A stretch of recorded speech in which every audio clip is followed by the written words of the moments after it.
Mi nombre es Georgina Macías Mora, soy profesor investigador de la Universidad Autónoma de Aguascalientes y este trabajo lo preparamos en tres profesores de la universidad que elaboramos en el programa educativo de la licenciatura en Administración y Gestión Fiscal de Pymes, el doctor José Manuel Barrera Castañeda, el doctor Luis Roberto Contreras Santiago y la alumna de la misma licenciatura del séptimo semestre, Leslie Fabiola Rincón Dávalos. El tema que preparamos es la importancia de crear esquemas que fomenten el ahorro voluntario en el sistema de pensiones en México, caso IMSS. Primero, hablar de seguridad social es hablar de la protección que proporciona la sociedad a los individuos y a los hogares para asegurarles el grado de bienestar, pero en los ámbitos de la salud, de la seguridad en el trabajo, los beneficios sociales que recibe tanto la persona como las personas, miembros de su propia familia, la empleabilidad y evidentemente el tema de las pensiones que forma parte medular de la seguridad social, esa cantidad que se espera que las personas alcancen o cuenten con ella al momento de terminar su vida laboral y para afrontar esa etapa de la vida,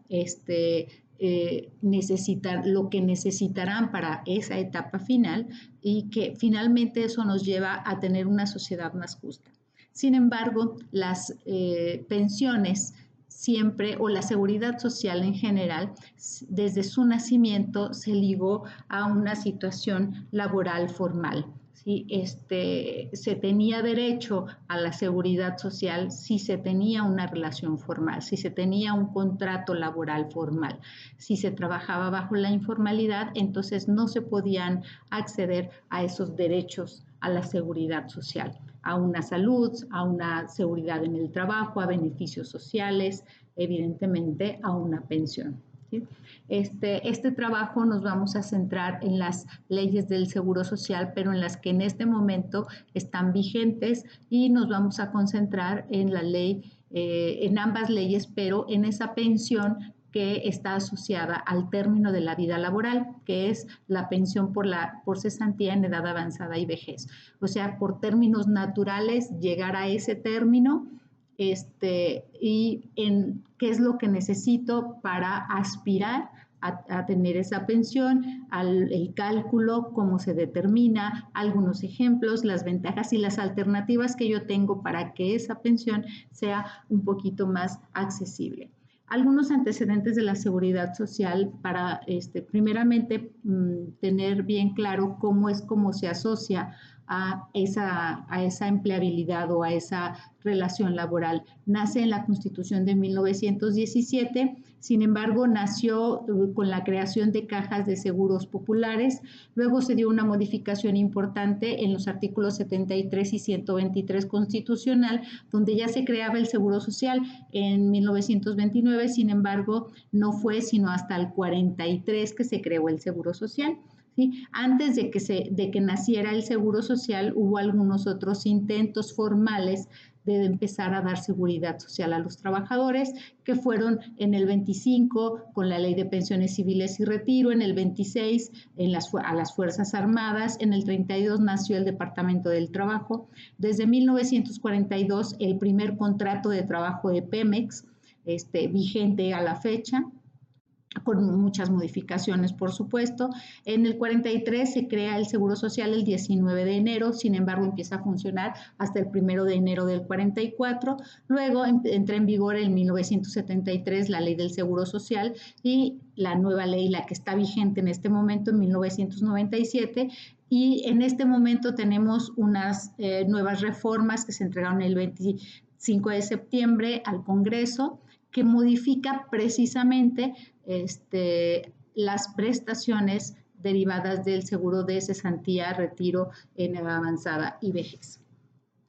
Los requisitos para obtener una pensión, aquí están las dos leyes. ¿Por qué menciono tanto la del 73 como la del 97? Pues porque está un gran número de trabajadores que empezaron a cotizar antes de la ley del 97 y entonces tendrán la opción de jubilarse con esa ley o con la nueva. Aunque con los datos que vamos a ver a continuación, siempre será mejor siempre, no hay ningún caso en el que se establezca que le conviene a una persona jubilarse bajo el esquema de la ley del 97. Las semanas cotizadas se ampliaron de manera sustancial en el 97 y la base para calcular la pensión en la ley anterior estaba con 250 semanas, con el promedio de las 250 semanas, con las últimas semanas cotizadas, y con la ley nueva ya es con los recursos que tengas disponibles en la Afore. No importa las semanas, no importa si ya tengo más o tengo menos, sino lo que importa es el saldo que yo tengo en mi cuenta de la Afore.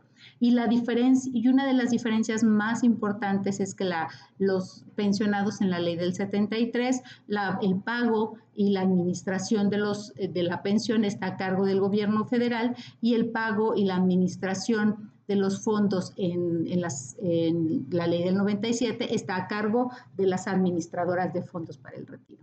Este es el primer cálculo de pensiones con la ley del 73. Aquí se puede observar que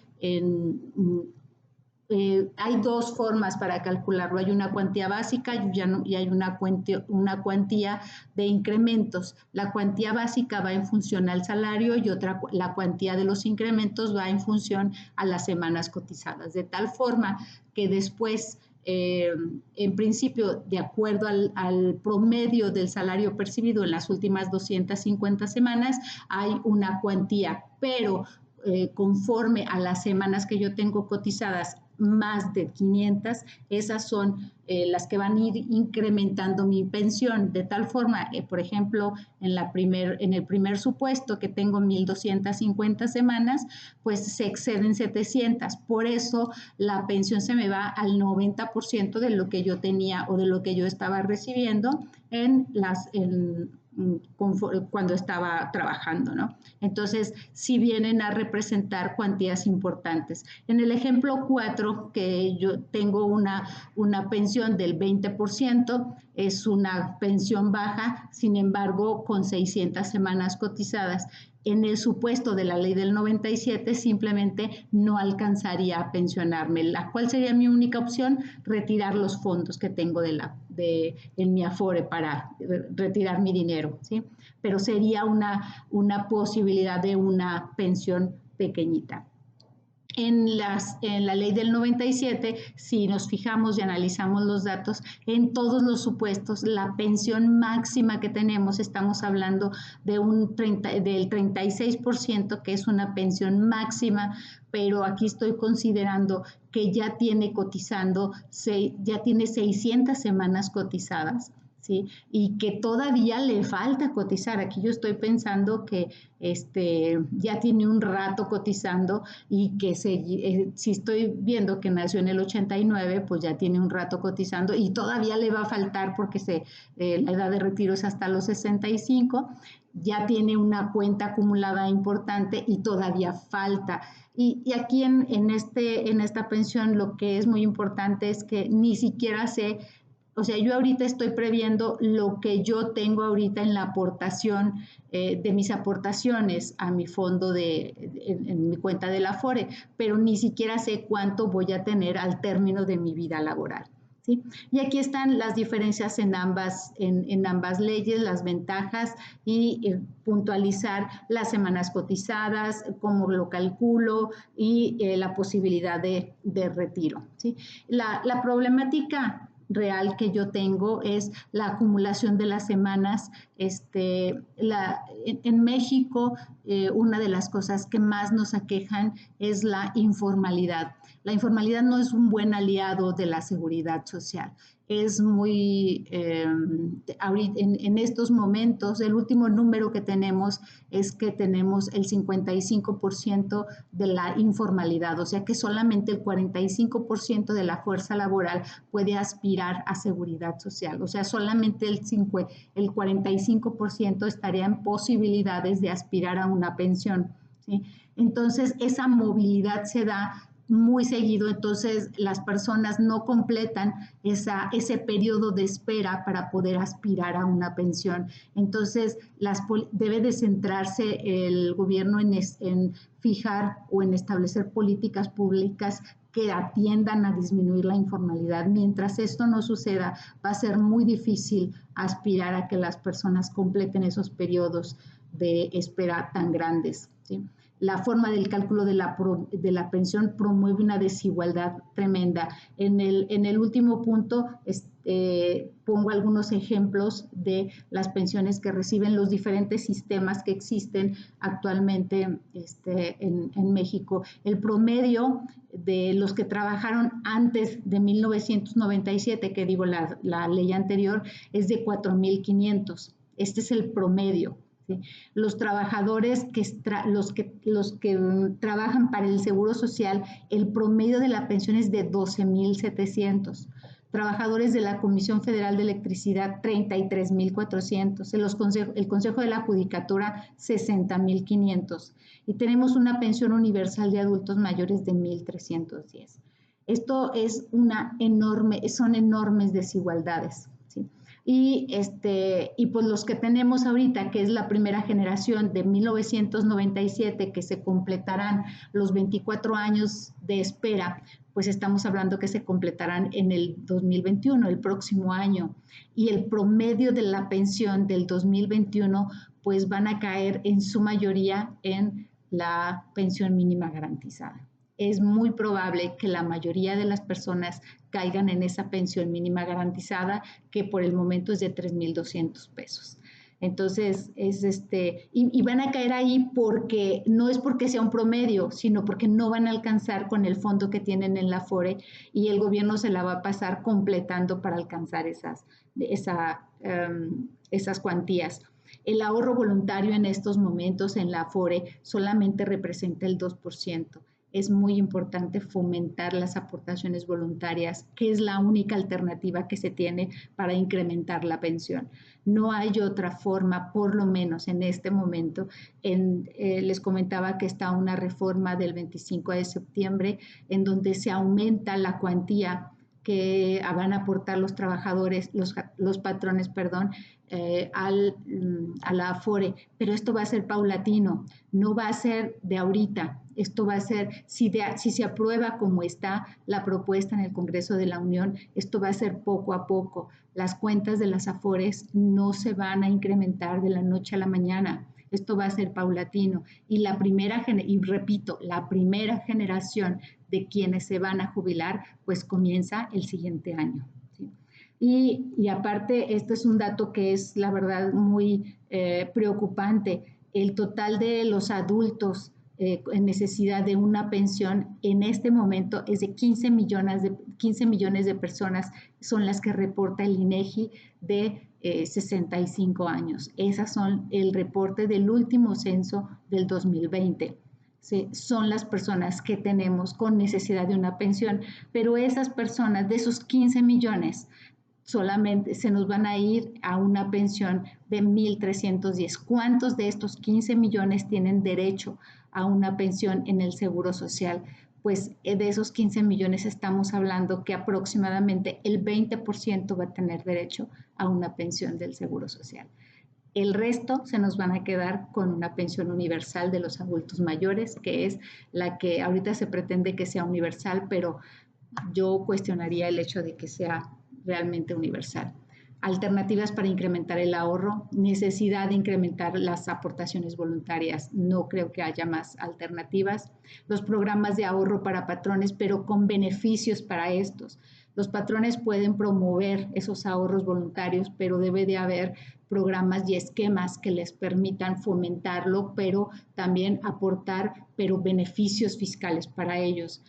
Es necesario una reforma tributaria que permita incrementar los fondos para que el Estado pueda disminuir ese déficit pensionario. Esa fue una de las principales motivos expresados tanto en la reforma del 97 como en esta del déficit pensionario, pero el Estado no lo ha resuelto. Entonces, yo creo que es algo que es una bomba que está ahí a punto de estallar. Se tienen que unificar las pensiones, no puede haber pensiones para CFE, para Seguro Social, la pensión universal, incluso para o sea, para diferentes sistemas y que sean tan disparejas como lo veíamos en la lista anterior que presentaba.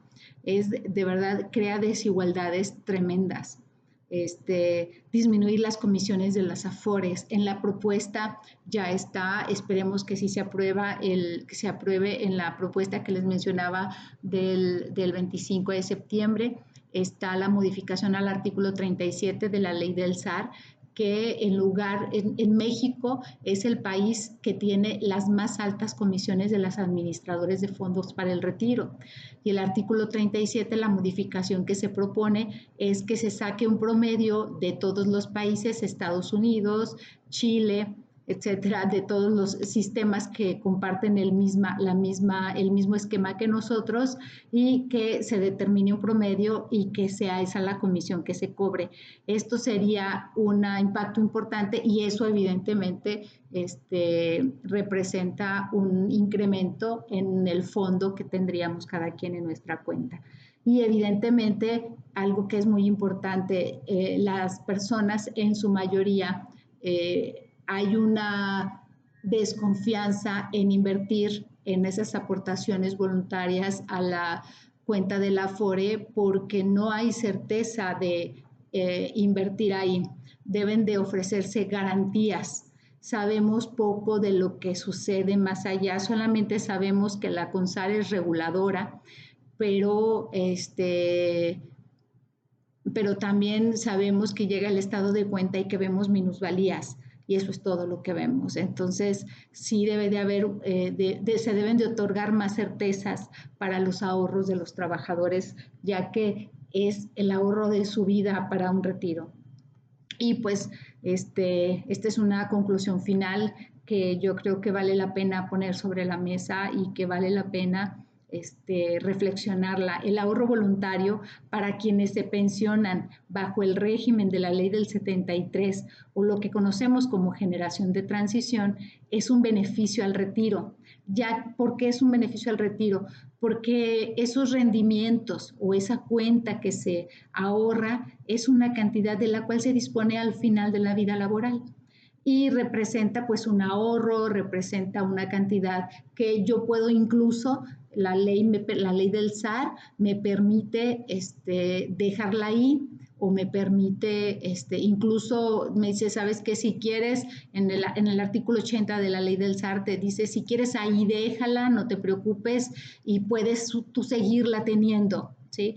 Aún invertida en una CIEFORE, aunque ya te hayas retirado y aunque ya tengas tu pensión, ¿sí? Pero para los de la ley, para los que se pensionen bajo la ley del 97, es la única opción para aspirar a una pensión que permita allegarse a una cantidad que le permita vivir una etapa final de su vida con el mayor bienestar posible. Y pues eso es todo. Gracias. Muy amables.